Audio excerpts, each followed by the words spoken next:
See that? Okay, so in the name of the Father and of the Son and of the Holy Spirit, Amen. All right, so we're back again. Hope everyone's doing well on Lent so far. And so here we are now in Abba Dorotheus, chapter 13. It starts with instruction 13, which is page 210 in this edition of the book. And so here, Abba Dorotheus is talking about the benefit of enduring temptations. And so I'm going to start up with just talking about a little bit more about temptations specifically, because as we know in the epistle of St. James in the New Testament, he starts out by saying, "My brethren, count it all joy when you fall into various temptations." And this is something it's a counterintuitive kind of thing, and this is something that the Holy Fathers have had a lot to say about. What is the benefit of these temptations? And so Saint Nicodemus of the Holy Mountain, he wrote a commentary on the epistles, and I'm going to share with you some of the things he had to say, which are some of his own words and just some of the things he's gotten from other people. So, first of all, what Saint Nicodemus says about this, that we count it all joy when you fall into various temptations. He says this is typical of the spiritual life, whereas the worldly criteria for what's good and what's bad are often different from what the spiritual criteria are. And so then he quotes Saint Mark the Ascetic, who says this. He says, "An unexpected affliction is called a test, a pyrasmos, a temptation." He says every affliction, every temptation like this tests our will, showing whether it is inclined to good or evil. And this is why an unforeseen affliction is called a test, because it enables a man to test his hidden desires.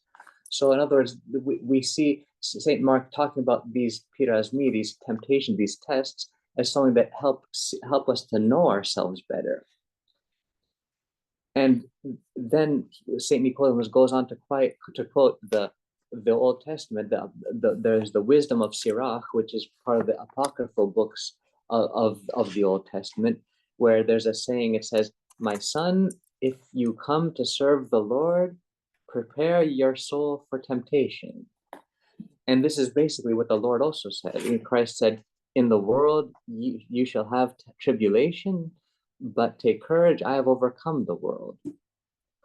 And so then St. Nicodemus goes on to say that without these kinds of temptations and afflictions, we don't acquire crowns.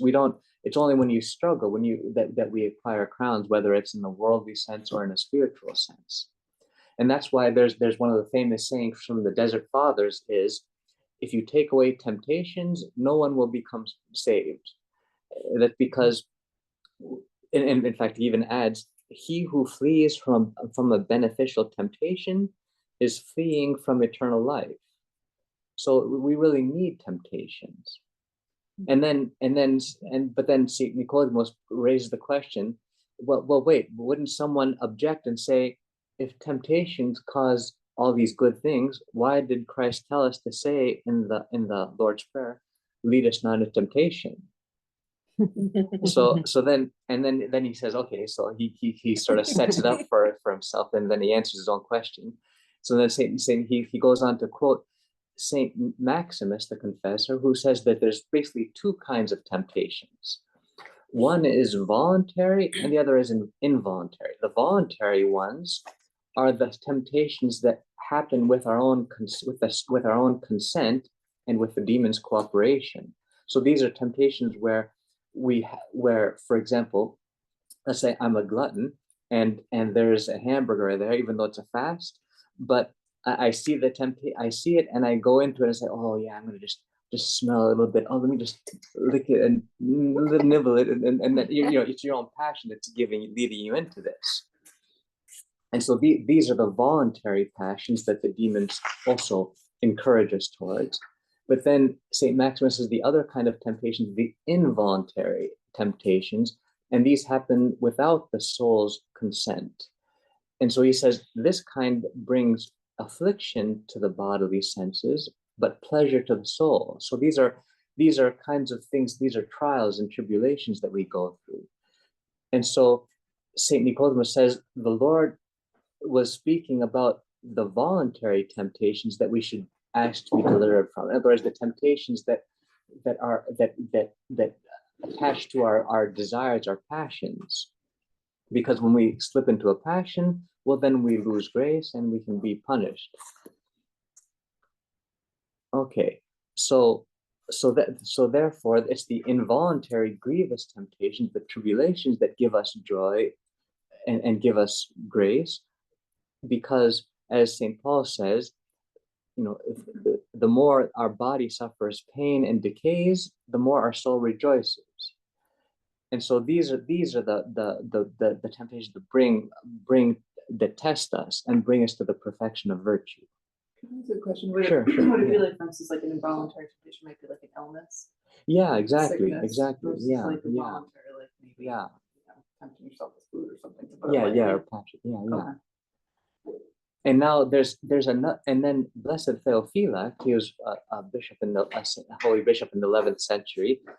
He says that there are two kinds of temptations. That there are the temptations that are caused by ourselves, and then they're the temptations that are allowed by God to train us and crown us. And so he has a different sort of categorization. So he says, of the temptations caused by ourselves, he says there are two kinds of those. And so he's getting sort of all these subcategories here. So he says one kind of temptation caused by ourselves is because of our own pride. In other words, when we think that we're strong enough to go and we throw ourselves into temptation rashly, and this is the kind of thing that Christ warned the apostles about. Says, watch and pray that you not enter into temptation. The spirit indeed is willing, but the flesh is weak. So this is, for example, like Peter saying, even if all will deny you, I'll be, there. And that was this, because he was so full of himself, he thought he was strong and number one. And so that's why there's a temptation he threw himself into because of his own pride. So so this is one kind of temptation is that we cause ourselves, and the other kind that we cause ourselves is due to the sins we have committed. So in other words, for example, one example that St. Nicodemus says is the people in Sodom, because they had so many big sins, God allowed them to have fire come down and as a punishment. So those are the temptations that come from ourselves, that we ourselves are responsible for. But then the other kind of temptations that come from God, it says that there are three kinds of, and now this is getting, I'm sure there's all these different kinds. So and it says there's temptations by his allowance, kata synchorisin in Greek, by his withdrawal, parachorisin, and by abandonment, kata engatalipsin. So I'll just explain how the Holy Father see these three kinds of temptations that are directly from God. So the first kind is kata synchorisin, by his allowance. These are the ones that God lets us have in order to test us and prove us and show us, to have us get opportunities for crowns.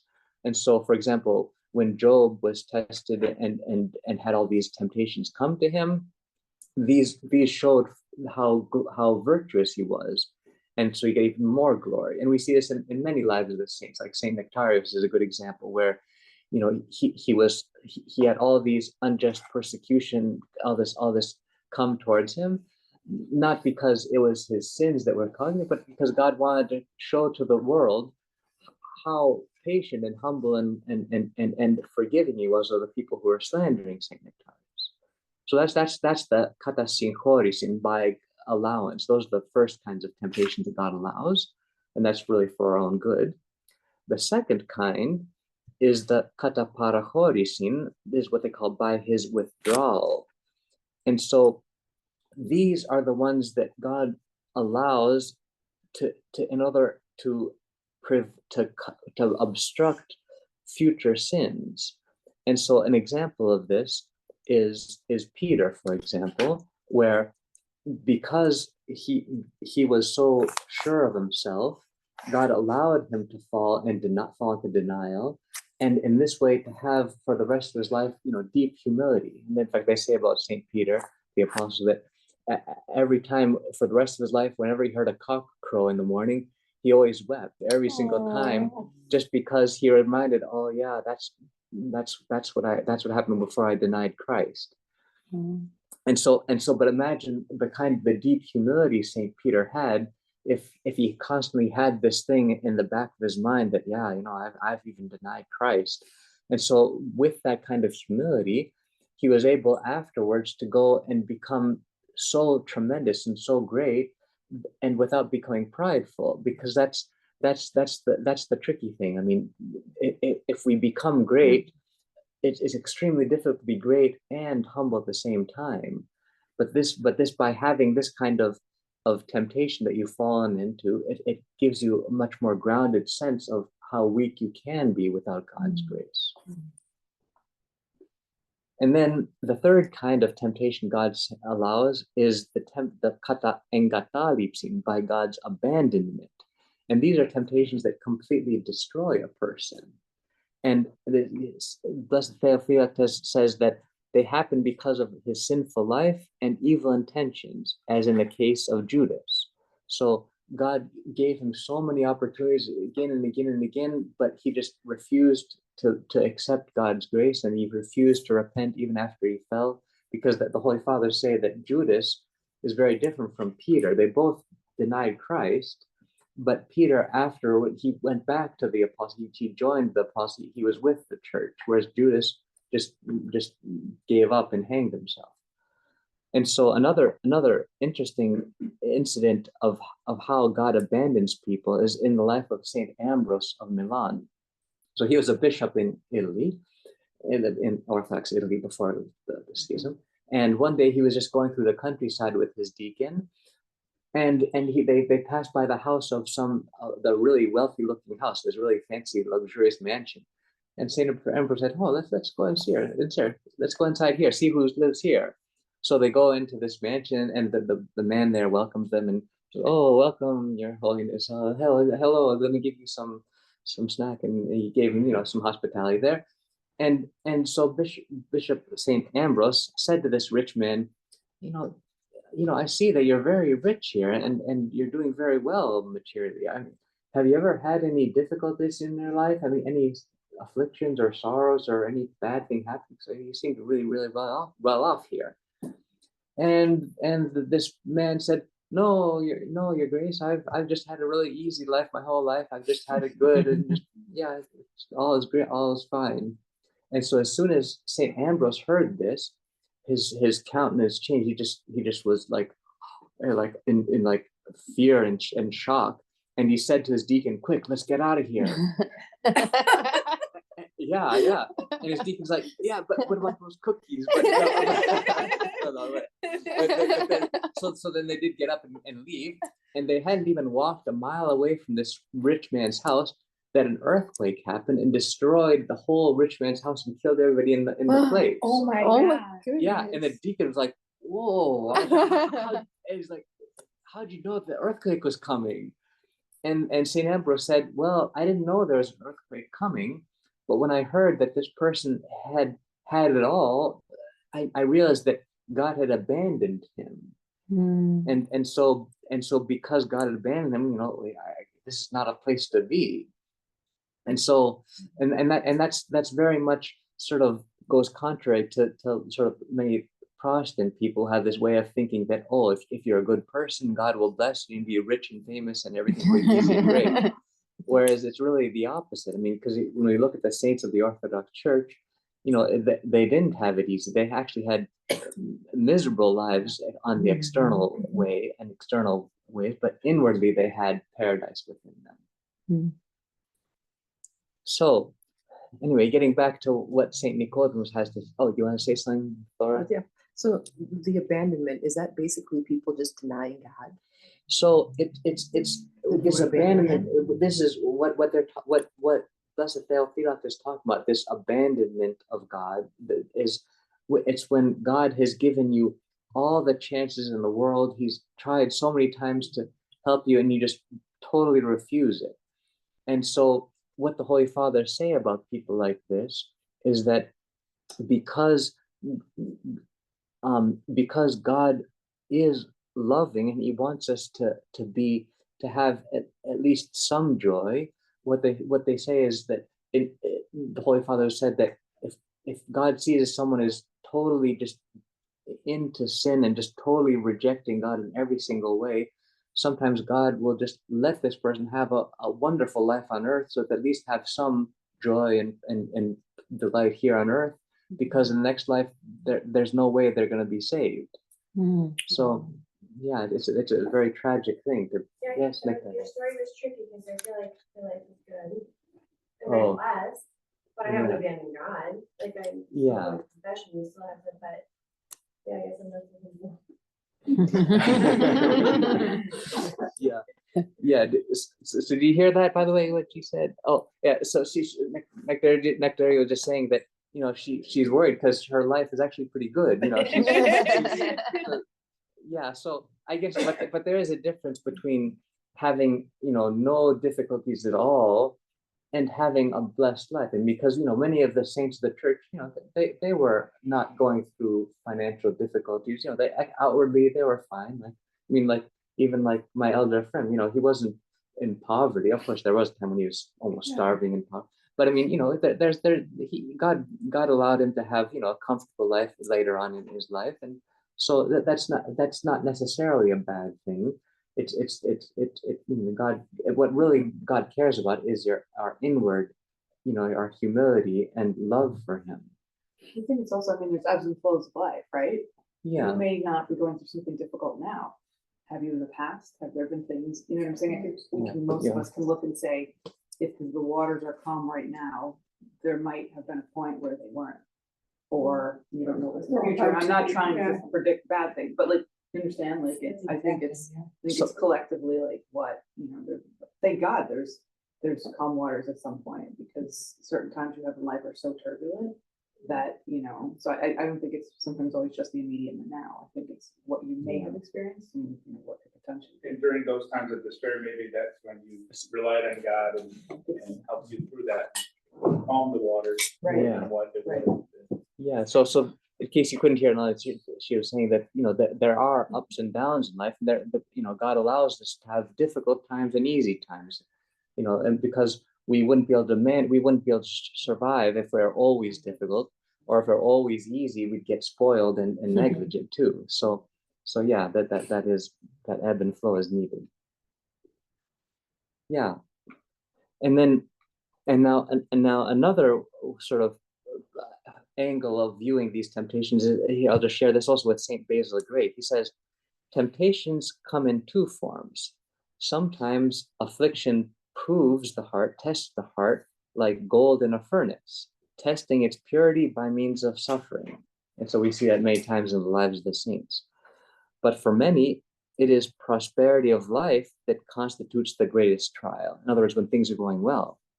Because St. Basil says, because it is equally difficult to preserve one's soul from despair in hard times and to prevent it from becoming arrogant in prosperous circumstances. And this is sort of like what you know, there's that saying of Lord Acton, who says, power tends to corrupt and absolute power corrupts absolutely. But actually that actually isn't quite true, because there have been recent studies that have shown that it would be more accurate to say that it's not power that corrupts, but it rather heightens pre-existing ethical tendencies.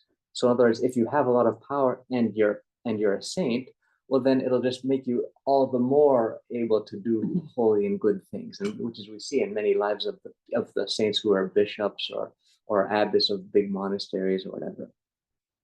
So that finding that power doesn't necessarily corrupt, it also shows. There's an interesting quote from Abraham Lincoln, who has some really nice sayings. He says, He says, nearly all men can stand adversity, but if you want to test a man's character, give him power. So yeah. Hello. So now the reason why now there are several reasons why God gives us temptations, and Saint Maximus the Confessor, he thinks of 5 reasons why. So he says one reason is that by experiencing temptations, we learn discernment. We learn the difference, but what virtue is and what vice is through our own experience with the passions. And the second reason is by having this experience, we can learn to hate sin, which is a very important thing, to not only to hate sin and even get angry with sin. In fact, the Holy Father says, there's one time a monk went to his elder and confessed, "Oh, elder, forgive me, I have anger." And the elder, instead of saying, "Oh, well, you got to watch out for anger," the elder said, "Oh, you have anger. Oh, that's a wonderful thing. Good for you." and the monk's like, what's that? And the elder's like, yeah, anger. It's great, because when you have anger, you have the ability to get angry with sin, and get angry with demons, and angry with your own passions. And that's actually a very useful tool, because obviously anger is a destructive thing.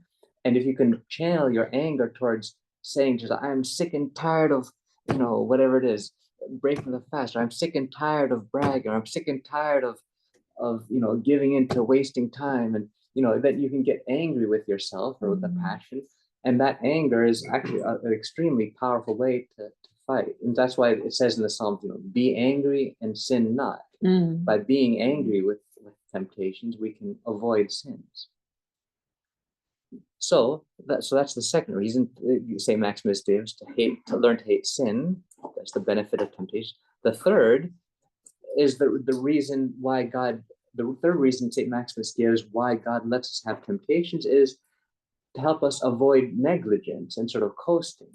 Because if we didn't have temptations, we'd just sort of start taking it easy, we'd get negligent, we wouldn't really pray so hard, whereas when we have temptations, there's something that's making our life challenging. That's when we cry out to God for help, and we try harder and really exert ourselves. And so that builds up our spiritual strength.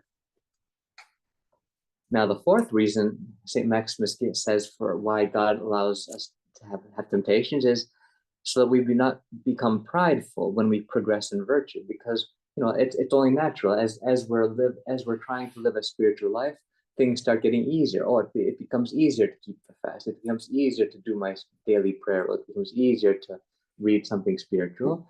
And when we see this in ourselves, it's very natural for us to think, "Oh wow, I'm doing pretty well. I'm doing my prayer every day. I'm keeping the fast, not like all the other people I know, So I must be, So by having these temptations, we see, wow, okay, yeah, sure, I do my prayer. I'm going to church and everything, but wow, I see all this one particular passion keeps getting me, and it keeps you humble-minded." And so that's the fifth reason. So it keeps, St. Maximus said, it deepens our humility by seeing our own weakness, and it's also by confessing our sins, because it's not enough to see our own weakness and to have humility directly towards God, but we also need to go to confession, and that even deepens our humility more.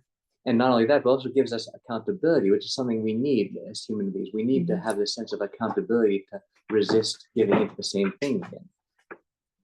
And one thing interesting my elder Ephraim said about this is that God would allow even the saints to have, even these saints at very high levels, to still have slight passions and things. And so, for example, like if you read the life of St. Nicholas Planas, who was in the early 1900s a parish priest in Athens, it says about him that he had a sweet tooth, and then he just loved having sweets, and as a funny slang, it's hard for him to resist.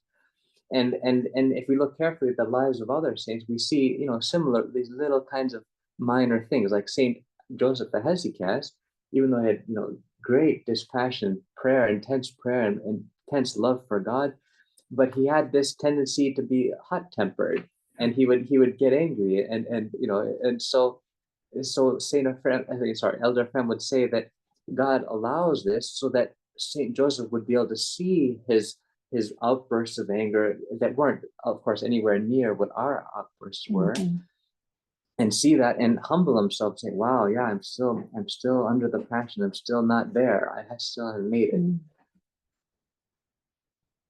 And so then Saint Maximus the Confessor, after he gives these 5 reasons, he continues and says, because of these reasons, then when a person considers that a trial, a temptation has come for one of these 5 reasons, instead of becoming indignant when he is struck by them or unjustly treated or suffering whatever it is, then instead of blaming the person that brought these temptations to him, he knows that it's from God for his own benefit. And so he can thank God and also even be grateful for the person who's causing this temptation.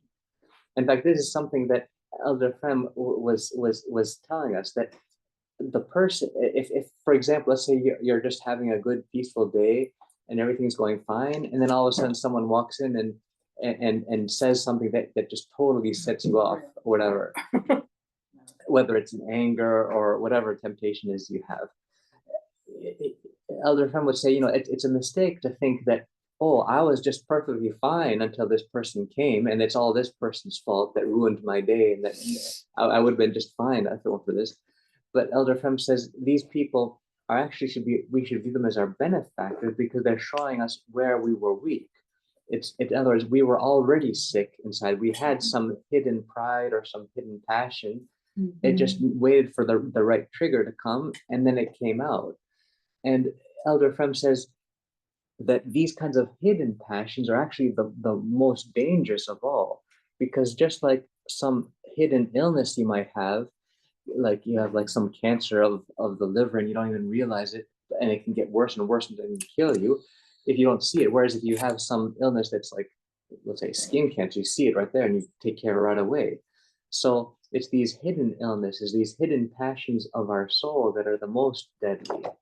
And that's why in one of the Psalms, Prophet David says, cleanse me from my hidden sins, because he is aware that, that there are these sins that we do, these passions we have that are obvious, but then there are also these hidden passions that are not so obvious. And these are the ones that we need help from other people to see. In fact, this is why the Holy Fathers, when they're comparing the difference between being a hesychast monk living in a cave all by yourself with a cenobitic monk, in other words, living in a monastery with other people, they say it's very dangerous to live by yourself and not have interactions with other people, because then you won't have rub shoulders and have this friction with other people that reveals where you have passions.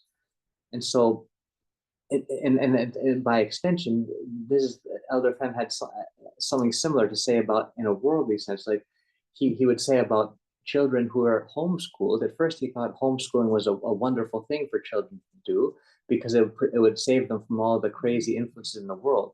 And imagine, he said that, 30, 40 years ago, when things were much more tame than they are now. So you can imagine how much he would be against all the worldly influence in the schools now.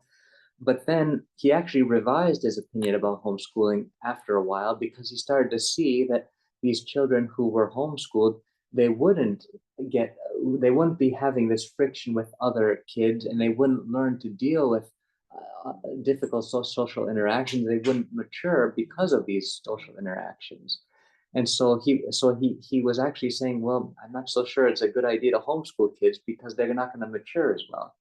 Although now things are gotten muddied, the waters are muddied again, because now, as you know, the schools are teaching all kinds of crazy gender stuff, and so I'm not saying it's good or bad to homeschool. I'm just saying that there definitely is that thing to take into consideration, that if you do homeschool your kids, that you're running the risk of them not maturing by having interaction with other kids. Yes. Can I? Yes. So we homeschool. And I think that things have changed a lot too, because there are those kids at homeschool that might be like in a remote area where they don't interact with anyone else. Yeah. But there's so many communities nowadays that we're involved in with other homeschoolers. So they do get a lot of that, and they do need to figure out how to, be with other kids and work with other people and, different personalities and in different scenarios, because one day they might be at one group, the next day they might be with another group. So it's not all the time the same people that you're seeing day in and day out. You're seeing different people each week. So you have to know how to better, be able to socialize and integrate and work with everybody. So I think things have changed too. Maybe if he was around today and knew all of that, he might change his opinion again. And I agree. And I'm defending it. No, I think that really is beautiful. That really is an excellent idea. I mean, to try to get the best of both worlds, where you can avoid this negative worldly, anti-Christian teachings that are in the public schools, and still get the benefit of having social interactions that people will mature and have that. But my friend, hello. Yes. Hello.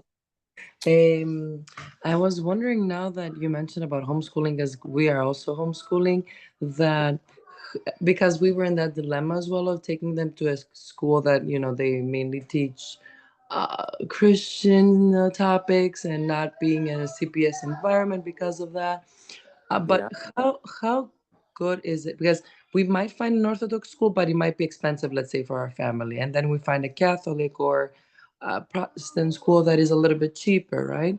How good is a child to be raised in an Orthodox family, but in a Christian school that they don't have the same dogma? And that's a tough question. And I think this would depend very much on the school, and also very much on how much you're teaching your own children about making it very clear that yes, these people are saying whatever they're saying about Christ, but we're Orthodox and we don't have those beliefs. And so that's one aspect. Another important aspect is also what the Holy Fathers have said, that it's absolutely forbidden for us to receive sacraments, the mysteries, from non-Orthodox churches, like non-Orthodox denominations, like the Roman Catholic. So if your children are Roman Catholic, so you can't be going to their mass and you can't be going for their communion, because one of the Holy Fathers even said, in fact, is one of the council of the church that declared that the blessings of heretics are actually curses.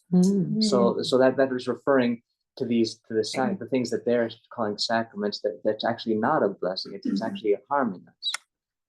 And so, and maybe I should open this up a little bit to other people who have a little more experience. I mean, because I know some of you are have been going to a non-Orthodox school or have children. You want to contribute a little? Yes. And you want to hand them the microphone, Courtney? I just believe that I think everybody knows what's best for their own family, and depends, where they're at. And I think a lot of the times it's you have to learn through trial and error. The one thing I do have to learn, even from some difficulties, you know what I'm saying, that you arise in life, you always learn something from them. When I went to a Catholic school, I think I learned more about my Orthodox faith because I went to a Catholic school. And how's that? And the reason that is because you start asking questions. Well, why do they do this and why do we do that? Well, what does this mean and why do we believe this? Why do we believe that? So, and I think when you have someone to guide you or to teach you the right way, I think then you learn to become a better Orthodox Christian, or you understand more about your Orthodox faith. You do question it many times. I'm not gonna lie, but I think as a kid, that's what you're supposed to do, right? You're supposed to question about everything. So I think, I think that's really good. The problem is now, I think Catholicism, at least for the Catholic schools, I can't speak for the rest because I didn't go to, I went private Greek Orthodox up to 6th grade, and then I went private Catholic for the rest of my life, even through college. There were Catholic universities. I went to a Jesuit high school, and back then it was very different than it was now when I sent my kids to that same high school. Their ideas are much more forward thinking, they're much more accepting. Where Elena goes to a school that's a grammar / middle school and high school, but they're overstayed. So their ideas, and I even realized this, they celebrate a lot of things the way the Orthodox do, and I think it's because of the pre-Vatican. And priest Vatican II. and okay. The nice thing about the school that Elena goes to is that they respect the fact that you're Orthodox, and she doesn't have to partake in any religious classes or go to their masses or good. liturgies, etc., which is really nice. As she gets older, because they want their kids to obviously be part of that whole school, they want her to, if she's not going to take religion, then she has to take, I think, classical, what is it, Mary? Aristotle, Plato. Yeah, to take the Oh. classical philosophers. And et cetera. Okay. So That's I thought to fine. myself, well, then she'll learn more about being Greek. So, like I said, I think it just depends on the specific situation. Yeah. For that person. But overall, I think through struggle, sometimes you almost find, you know what I mean? It makes more sense about yourself. You find out more about yourself and your beliefs.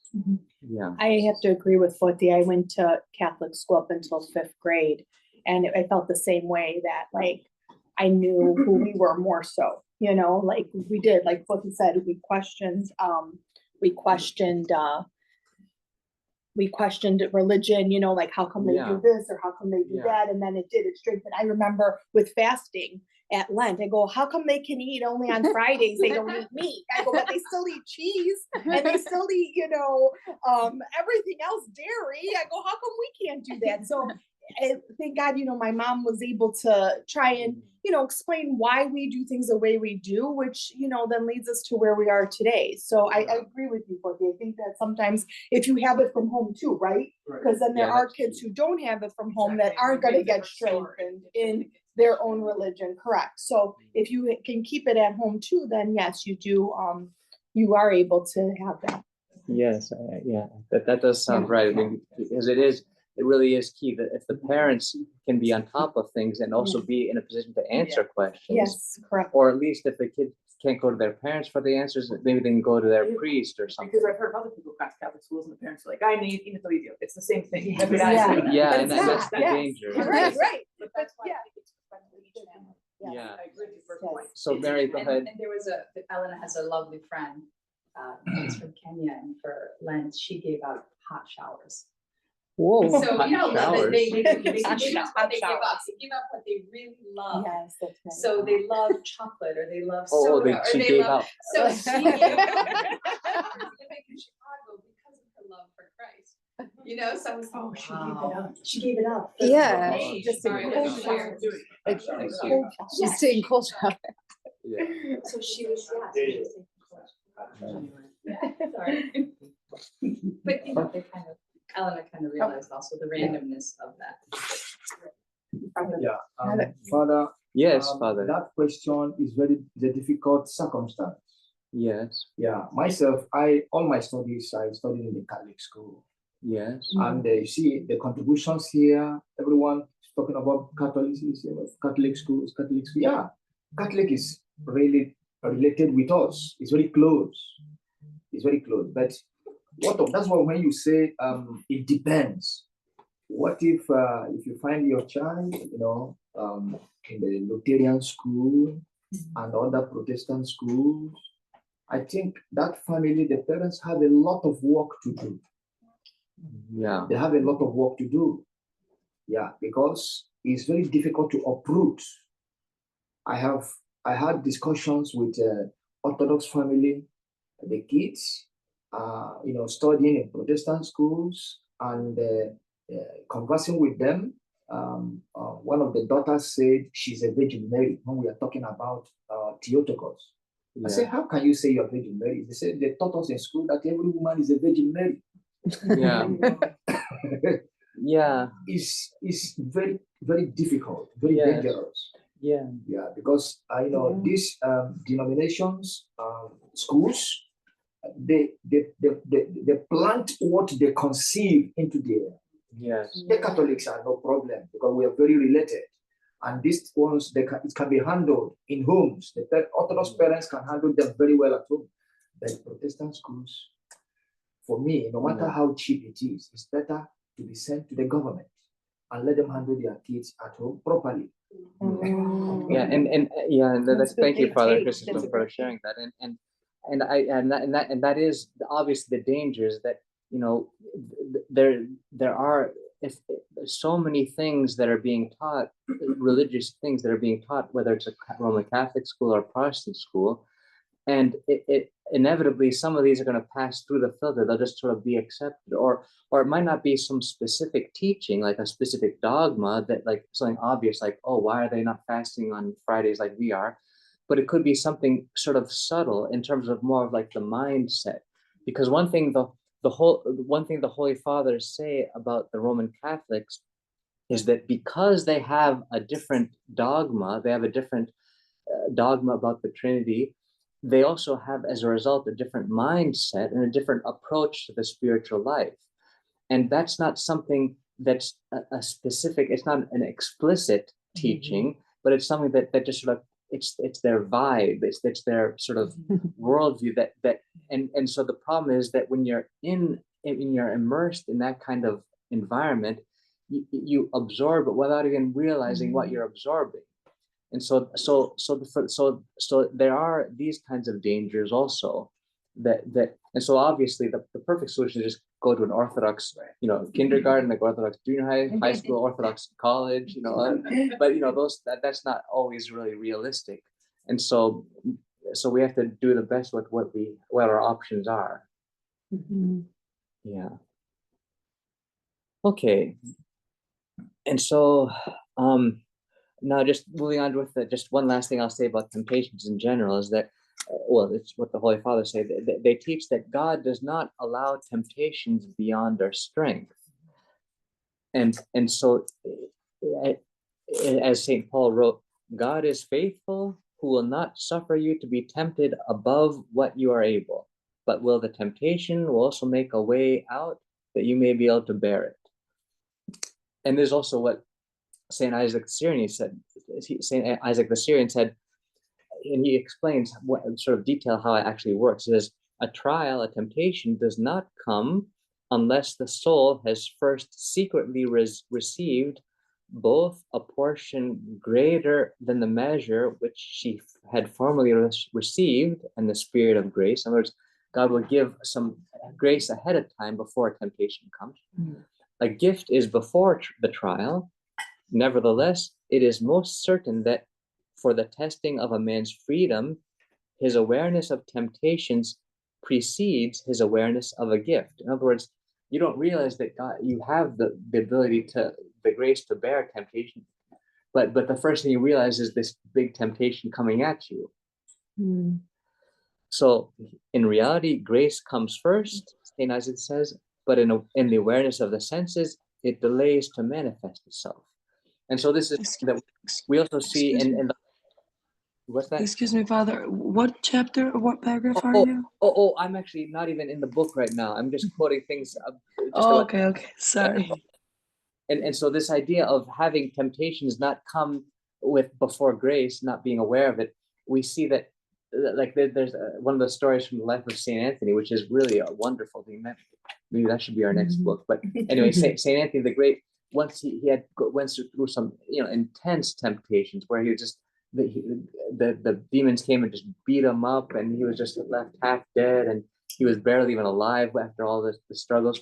And then he said, God, where were? And then finally, God's grace came in a perceptible way to him, and the saint said, where were you, Christ, all this time? And Christ said, I was there with you. I was with you, secretly giving you grace to bear these temptations. So yeah, so God is with us in our temptations. It's just that we don't necessarily perceive this grace. And this is something that many of the saints have said, especially the saints that have ever gone through extreme circumstances. Like, for example, many saints of the past century have gone through, communist prisons where they're tortured not just physically but even psychologically. And even though they had intense temptations and struggles there, they also had just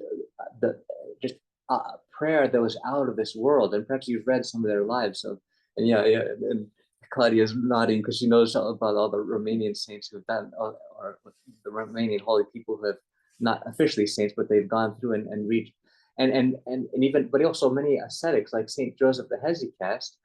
When he was younger, he was doing some extreme feats of asceticism where he wouldn't eat for just incredible lengths of time, and eat just tiny amount and just be praying and locked up all day long, all night. And when he had this intense deprivation, he also experienced intense grace. And but then later on in life, when he had to, just for physical reasons, he had to tone things down, he said, yeah, now prayer is still good now, but it's not like the old days when I didn't have anything to eat or anything. I was totally in utter poverty. So yeah, so this is the experience of the saints, that it's these difficulties, as we say, that are the things that really give us more grace and help us in our spiritual life. Just as a kind of thought, I want to Give her the microphone. sorry. Yeah. No. Yes, please. The Romanian Patriarchy will submit a number of holy people that died in communist prisons to the Ecumenical Patriarchy for colonies. Oh, so they are proceeding with it. Oh, good. That's very needed. Good. Thank God. Yeah. Okay, so that was all because of the first sentence in this chapter. So now let's go to the next sentence. No. Yes, Flora, go ahead. Quick question. Is it common for Give it the microphone. is it common then after those temptations for the grace to leave? So yeah, so after temptation, I mean, after like, So when you mention that God gives us extra grace before Yeah. temptation, but we don't realize it, after that temptation leaves, does the extra grace, the extra assistance leave as well? So yeah, so this really depends on how we deal with the temptation. So it's if we can deal with the temptation in the way God wants us to, well, then the grace becomes a permanent part of us.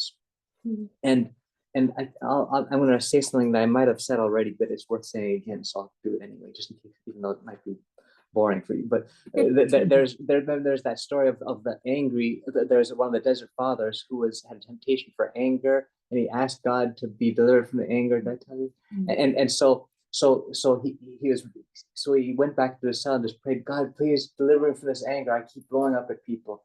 And after he prayed for hours and hours, he felt some relief inwardly. He said, "Oh, I think I feel better. I think I'm good to go." So he goes out to his cell, and the first person he sees says something that sets him off, and he explodes in anger. And then he realizes afterwards that he runs back to his cell and says, "God, I asked you so much to give me, deliverance from the anger, and instead you made it worse. You made more anger come." And then he heard a voice saying, "And that's why I've given you more opportunities." and Saint Joseph has taught this, that he says, if you ask God for a virtue, he doesn't give it to you in a nice little package and you open up and then you're all set. God doesn't work like that. Instead of giving you a virtue, he'll give you a temptation. And if the temptation is something you deal with properly and in a God-pleasing way, well, then you overcome the temptation, and then you get that grace, you get that virtue a little bit more. Yeah. Okay, so now, and then now just moving on to now page 211. Abba Dorotheus is paragraph 139. Abba Dorotheus is talking about how God allows temptations as something out of his love for us. And he says that if we compare God with a friend who might give us, do something for us, God is way superior than a friend, because a friend, for example, might not, even if he wants to help us, he might not have the right discernment how to help us in a good way, whereas God always has the right discernment. And God always has the power, whereas a friend who might want to do us good might not have the power. And so Abba Dorotheus is saying that we can accept with complete trust everything that comes as from God, and just deal with that with humility. Okay, and now And then he has a nice metaphor on page 212 and 213 in paragraph 140, where he talks about how if a wave comes and hits you, you could just, if you just duck under the wave, and then the wave passes over and you're fine. Whereas if you try to resist, it'll just totally throw you back. And so this is just a good metaphor for how it's really through humility we get through temptations. And so Papa that, Sam, yes. sorry, I have a question. If with temptations, if you see certain personalities because of our own weaknesses, and you see a person a mile away that and you know that you might get tempted, is it better to endure and get a crown, or is it better to avoid because you might fall into like bigger sin by getting mad, judging? Like what do you do with like dynamics in our practical everyday life? I mean, you go to church and you see someone, you're like, you know what, they or she, they may say something because of certain situations and might trigger you, and you're just taking communion. Is it better to avoid or to endure it? Like, what does the Lord want from us for situations like that? That's a good question. Yeah. So when the Holy Fathers talk about temptations, they talk about there's basically three kinds. I being in the Western world, I call it the Goldilocks theory. You know how the story of the story of Goldilocks, where she goes and that one bed's too hard, one's too soft, and then it's just right, and then the too hot, too cold, just right. And so the same thing happens with temptations. There are temptations that are too hard, too easy, and just right. So a temptation that's too easy, it's like, you know, you're driving by McDonald's and it's Friday, and yeah, there's you know that there's hamburgers and then you could go and get one, but it's like, you know, I don't need to go get a hamburger. I'm fine. It's such a small temptation. It's not even really a temptation, and so you just drive by and so those they're fine. They're not bad, but they're not really helping you much. And then now a temptation that's too strong for you might be like what you say. Suppose you know that there's someone who every time you meet them, they say some nasty thing that just trigger you, and you're just weak, and you just can't resist getting triggered by the way they talk to you. And so you know that you need to avoid this person, especially like as you say, like right after communion. You don't want to go and be with this person right after communion because you'll get triggered, you'll get upset, and so those are the ones that are too hard. So those are the kinds we need to avoid. But then there are temptations that are, in a sense, just right. There are temptations which, yes, it'll be a challenge. Yes, it'll be a little bit difficult, but we have good hope that we're going to deal with the temptation in a God-pleasing way, and that helps us to grow. And so these are the best temptations these temptations we should not avoid. And this is a similar principle in other realms of life as well. Like, for example, in education, if you let's say you're a student and you're doing a whole bunch of math problems. Well, if the math problems are just like basic arithmetic and it's so easy, you know, you're not really benefiting. But if it's like some advanced calculus that you can't even understand, it just overwhelms you. It can make you fall into despair and give up trying to learn math. But if a math problem is, you know, just medium hard, it makes you sort of think and really wrestle with it, and then you learn, and so you grow. And same thing like with, you know, exercising. If something's too hard, you just wipe out and you get sick.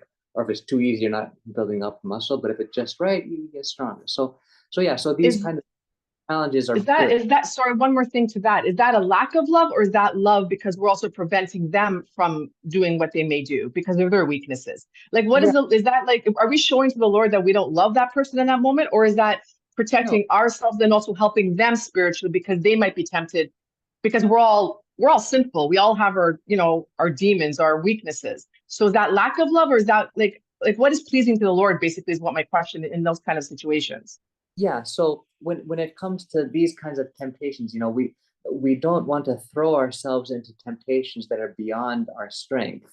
And so if we know that this temptation will be hard for me to deal with, I should avoid it for my own good. And as for also dealing with other people, we also, if there is someone whom we know will you know, be mean to us just because they have a grudge against us or something, you know, we don't want to create a temptation for them either, because it's a temptation for this person to be mean to me because this person doesn't like me. And so by being around this person, you know, I'm a temptation for him. And so since I care for this person, not for him to lose grace by being mean, it is good for me to avoid this person, not only for my own benefit, for his as well. Yeah. Okay.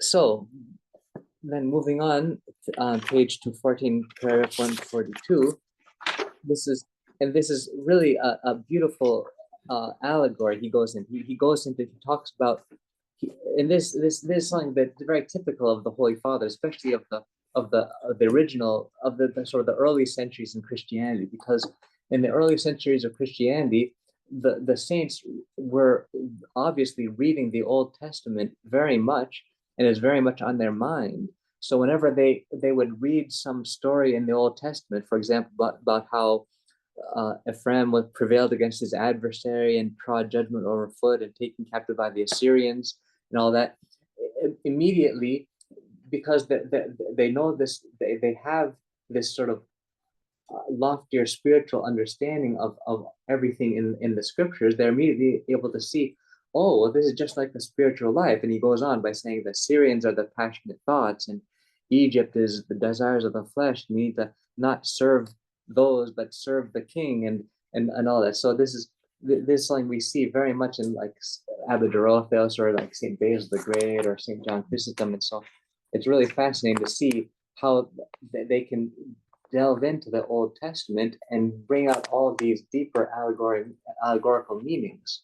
Because that's one problem about reading the Old Testament for us, because we don't have the mind of the fathers yet. When we read about, for example, the prophet David saying, Lord, help me just kill and obliterate all my enemies and wipe them out. It sounds like mean almost, Yeah. Whereas when the Holy Fathers see this, they are able to raise our minds to something more spiritual, to see that, we need to obliterate all trace of passion within us, and which is really why God inspired David to speak like that. Mm. Yeah, I think that's in one of the Psalms. Yeah, it is. Like, there's one Kathisma I recently read. I was like, whoa. Yeah. Right? Yeah. That one, what is Can you hear her? I did not understand. Oh yes, Nectaria was saying she read one Kathisma in the Psalms where it was just like so violent, and she was like, whoa, what is this? I don't know if I could pray this. Yeah. All right, so actually are there any, maybe we'll have to stop there because it's already just 3 minutes left. Any other last questions or comments before we wrap things up? I thought that's what a lot of the Old Testament was. Once they made it to the promised land, all these different tribes they were fighting were basically different passions. Yes. That they were trying to fend off. So, yes. Yes. Going back to the question about or being tempted around and people being tempted by you, what if the person can't be avoided, but you seem to be like a trigger to them? And so I mean that's the reality of our life. There are people in our lives that really are either very much triggered by us, or we're very much triggered by them, or maybe even both, and they can't be avoided because maybe you live with them, maybe it's a family member, maybe it's your spouse, so these, I mean, if you can't avoid them, you can't avoid them. But I guess depending what the situation is, perhaps you can try to maybe agree to disagree, or have at least some conversation about maybe some genuine like honest conversation. Say, hey, let's talk. I realize I rub you the wrong way. I realize you rub me the wrong way. Rather than having this constant friction, how will we just do the best we can to just live and let live and not get on each other's nerves, and also if you approach that kind of conversation with humility, acknowledging that, I'm not a perfect Christian, I'm far from it. And that, of course you're triggered by me, and that can sort of make things a little softer and livable. All right, so we'll stop there, and then next week we'll tackle the rest of this chapter, which isn't just another 3-4 pages, and then also chapter 14, instruction 14, which starts on page 222. It says, on building up and bringing together the virtues of the soul. All right, so that'll be, and that's a quite a long chapter, so you might want to start not like the last day. It's like 18 pages. So yeah, so I'll see you next week. Next week we meet and then we Yeah. don't meet till after Easter. Yeah, so correct? this coming Saturday, week from today, will be our last meeting for the book club until after Pascha. So this will be the same day. All right. Well, thank you all for coming, and may God bless us through the prayers of Abba Dorotheus and all the Holy Fathers. Amen. Amen. Thank you. All Thank right. you. Thank you. All Father. right. Thank you. Goodbye, everybody. Yeah. Thank you so much. Oh, you're welcome. Thank you, Father. You're welcome. Thank you. Bye-bye. Bye. Bye.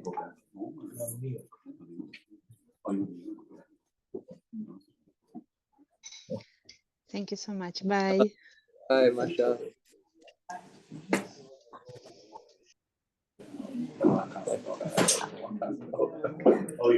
Bye, Father. Talk to you later, I hope. Oh, bye, Tim. Thanks for joining. Thank you. At 1:30, if I Bye, Father, your blessings. to Saint Madariae. Wait, say that again. At 1:30 at Saint Sava. You're going with the plans, right? It was junior ones, but it's anybody who wants to go now because we had trouble at first and we didn't know if we were gonna be able to go, and they're opening up the